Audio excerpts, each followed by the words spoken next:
ಚುನಾವಣೆಯಲ್ಲಿ ಇವತ್ತು ಕೂಡ ಹಲವು ಅಕ್ರಮಗಳು ನಡೆದವು. ಬಾಗಲಕೋಟೆಯಲ್ಲಿ 20 ಲಕ್ಷಕ್ಕೂ ಅಧಿಕ ಮೌಲ್ಯದ ಮದ್ಯವನ್ನು ವಶಪಡಿಸಿಕೊಳ್ಳಲಾಗಿದೆ. ಇಷ್ಟೇ ಅಲ್ಲ, ರಾಜ್ಯದ ಹಲವು ಕಡೆ ಪೊಲೀಸರ ಕಾರ್ಯಾಚರಣೆಯಲ್ಲಿ ಏನೇನು ಸಿಕ್ತು ಬನ್ನಿ ನೋಡೋಣ.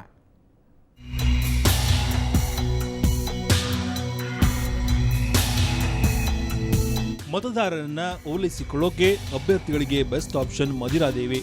ಹೀಗಾಗಿ ಎಲೆಕ್ಷನ್ನಲ್ಲಿ ಎಣ್ಣೆ ಇಟ್ಟು ಜೋರಾಗಿದೆ. ಮದ್ಯ ನೀರಿನಂತೆ ಹರಿಯುತ್ತಿದೆ. ಇದಕ್ಕೆ ಉದಾಹರಣೆ ಇಲ್ಲಿ ರಾಶಿ ರಾಶಿ ಬಿದ್ದಿರೋ ಮದ್ಯದ ಬಾಟಲ್ಗಳು. ಬಾಗಲಕೋಟೆ ಜಿಲ್ಲೆ ಬೆಳಗಿ ತಾಲೂಕಿನ ಕಟಿಯಾನಮಂಡಿ ಸಮೀಪದ ತೋಟದ ಮನೆಯಲ್ಲಿ ಅಕ್ರಮವಾಗಿ ಮದ್ಯ ಸಂಗ್ರಹಿಸಿಡಲಾಗಿತ್ತು.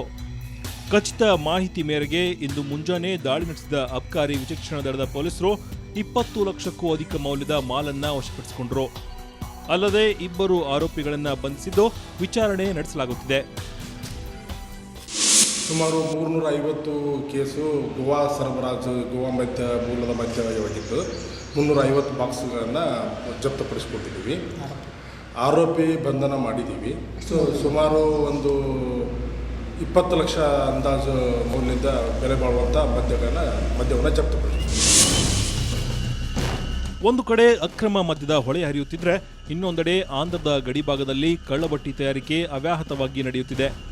ಎಲೆಕ್ಷನ್ ಇರೋದ್ರಿಂದ ಕಳ್ಳಬಟ್ಟಿ ತಯಾರಿಕೆ ಜೋರಾಗಿದೆ.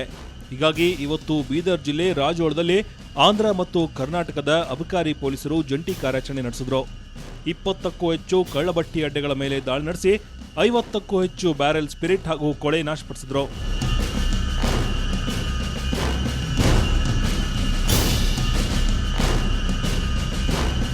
ಬ್ಯೂರೋ ರಿಪೋರ್ಟ್, ಸುವರ್ಣ ನ್ಯೂಸ್. ಕೆಜೆಪಿ ಪಕ್ಷದ ನಾಯಕ ಧನಂಜಯ ಕುಮಾರ್ ಅಡ್ವಾಣಿ ವಿರುದ್ಧದ ಹೇಳಿಕೆಗೆ ಬದ್ಧ ಎಂದು ಹೇಳ್ತಾನೆ ಇದ್ದಾರೆ. ಇತ್ತ ಅವರದೇ ಪಕ್ಷದ ಅಧ್ಯಕ್ಷ ಯಡಿಯೂರಪ್ಪ ಕ್ಷಮೆ ಕೇಳ್ತಾನೆ ಇದ್ದಾರೆ. 2 ದಿನಗಳಿಂದ ಇವರಿಬ್ಬರು ನೀಡಿದ ಹೇಳಿಕೆಗಳನ್ನು ಒಂದ್ಸತಿ ನೋಡೋಣ. ಅಡ್ವಾಣಿಜಿಯವರು ಬಹುಶಃ ಭ್ರಷ್ಟಾಚಾರದ ಕಾರಂಜಿ ಅಂತ ಹೇಳಿದರೆ ತಪ್ಪಾಗಲಿಕ್ಕಿಲ್ಲ. ಅವರ ಮಕ್ಕಳು BJP ಆಡಳಿತ ಮಾಡ್ತಾ ಇರುವಂಥ ಪ್ರತಿಯೊಬ್ಬ ರಾಜ್ಯದ ಮುಖ್ಯಮಂತ್ರಿಗಳನ್ನು ಹಿಂಸೆ ಮಾಡಿ ಸೂಟ್ ಕೇಸ್ನಲ್ಲಿ ತುಂಬಿಕೊಂಡು ಹೋಗುವಂಥದ್ದು ಅದ್ವಾನಿಯವರಿಗೆ ಕಾಣೋದಿಲ್ವಾ? ಬೇರೆಯವರ ಭ್ರಷ್ಟಾಚಾರದ ಬಗ್ಗೆ ಮಾತನಾಡೋದಕ್ಕೆ ಮೊದಲು ತಮ್ಮ ಮನೆಯನ್ನು ಅವರು ಸ್ವಚ್ಛ ಮಾಡಿಕೊಂಡು ಮತ್ತೆ ಮಾತಾಡಿದರೆ ಬಹುಶಃ ಅದಕ್ಕೆ ಅರ್ಥ ಇರ್ತದೆ. ಆ ರೀತಿಯ ಆರೋಪಗಳಲ್ಲಿ ಯಾವುದು ಹುರುಳಿಲ್ಲ. ಧನಂಜಯ ಕುಮಾರ್ ಅವರು ಮಾತನಾಡೋದ್ರ ಬಗ್ಗೆ ನಾನು ಅವ್ರ ಪರವಾಗಿ ಕ್ಷಮೆ ಕೇಳ್ತೇನೆ. ನನಗೆ ಈಗಲೂ ಲಾಲ್ ಕೃಷ್ಣ ಅದ್ವಾನಿಯವರು ಗೌರವ ಇದೆ. ನಾವು ಈ ರೀತಿ ಹಗುರವಾಗಿ ಮಾತನಾಡಬಾರ್ದು. ಧನಂಜಯ ಅವರು ಆ ಥರ ಮಾತನಾಡಬಾರ್ದಾಗಿತ್ತು.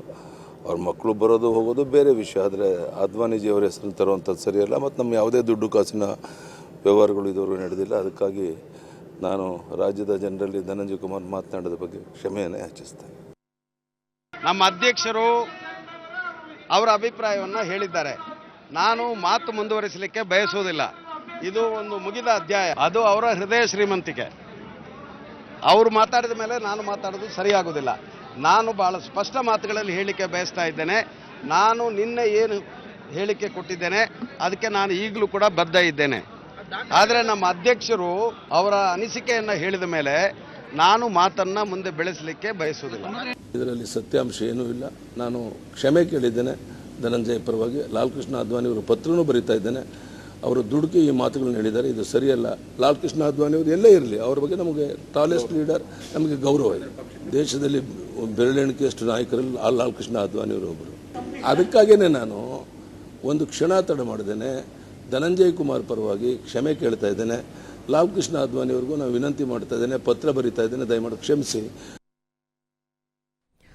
ರೆಬಲ್ ಸ್ಟಾರ್ ಅಂಬರೀಷ್ ಪರ ನಟ ದರ್ಶನ್ ಹಾಗೂ ಅಂಬಿ ಪತ್ನಿ ಸುಮಲತಾ 2ನೇ ದಿನ ಕೂಡ ಮತಬೇಟೆ ನಡೆಸಿದ್ರು. ಮಂಡ್ಯ ನಗರದ ಹಾಲಹಳ್ಳಿಯ ಬಿಸಿಲಿ ಮಾರಮ್ಮ ದೇವಸ್ಥಾನದಲ್ಲಿ ಪೂಜೆ ಸಲ್ಲಿಸುವ ಮೂಲಕ 2ನೇ ದಿನದ ಪ್ರಚಾರಕ್ಕೆ ಚಾಲನೆ ನೀಡಿದರು.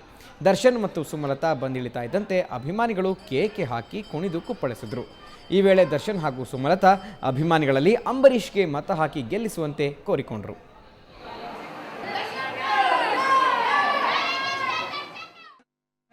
ತುಂಬ ಪಾಸಿಟಿವ್ ರೆಸ್ಪಾನ್ಸ್. ಎಲ್ಲಿ ಹೋದ ಕಡೆ ಎಲ್ಲ ತುಂಬಾ ಒಂದು ವಾರ್ಮ್ ವೆಲ್ಕಮ್, ಒಳ್ಳೆ ರೀತಿಯ ಸ್ವಾಗತ ಆಯಿತು.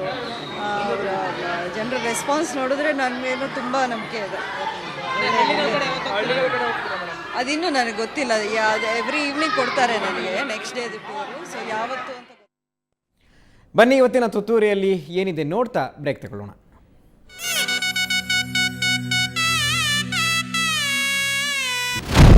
ಅನಂತಮೂರ್ತಿಯವರು, ಮರಳು ಸಿದ್ದಪ್ಪನವರು ಇಂಥವ್ರಿಗೆ ಇದೊಂದು ಕಾಯಿಲೆ. ಪ್ರತಿ ಚುನಾವಣೆಯಲ್ಲೂ ಅಣಬೆ ಇದ್ದಂಗೆ ಎದ್ಬಿಡ್ತಾರೆ ಇವರು. ಚುನಾವಣೆ ತನಕ ಇವ್ರು ಎಲ್ಲಿರ್ತಾರೋ ಗೊತ್ತಿಲ್ಲ.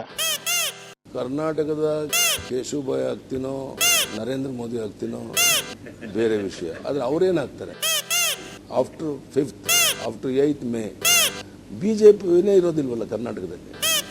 ಗೂಟದ ಕಾರಲ್ಲಿ ಓಡಾಡೋ ಜನನೇ ಇರೋದಿಲ್ವಲ್ಲ. ಇನ್ನು 10 ವರ್ಷ ಟೈಮ್ ಕೊಡ್ತೀನಿ ಜಗದೀಶ್ ಶೆಟ್ಟರ್ಗೆ, ಸದಾನಂದ ಗೌಡರಿಗೆ, ಮತ್ತು ವಾಪಸ್ ಅಧಿಕಾರಕ್ಕೆ ಬರಲಿ. 10 years ಟೈಮ್ ಕೊಡ್ತೀನಿ. 3 ತುಕಡಿ ಬಿಜೆಪಿದಾಗ ಆಗಿವೆ. 1 kg, 1 ಕುಂಟಲು, 1 ಪಾವು ಚಟ. ಬೆಂಗಳೂರಿನಲ್ಲಿ ಕಾಂಗ್ರೆಸ್ಗೆ ಬಿಜೆಪಿಗೆ ಪೈಪೋಟಿ. ನಮ್ಮ ಗುಲ್ಬರ್ಗಾ ಜಿಲ್ಲೆಯಲ್ಲಿ ಮತ್ತು ಕೆಲವು ಕಡೆ kg ಓಡಾಡ್ತಾ ಇದೆ. ಆದ್ರೆ ಅವ್ರಿಗೆ ಗೊತ್ತಿಲ್ಲ ಕಾಂಗ್ರೆಸ್ ಪಾರ್ಟಿ ಇದು ಟನ್ ಅದ ಟನ್ನು.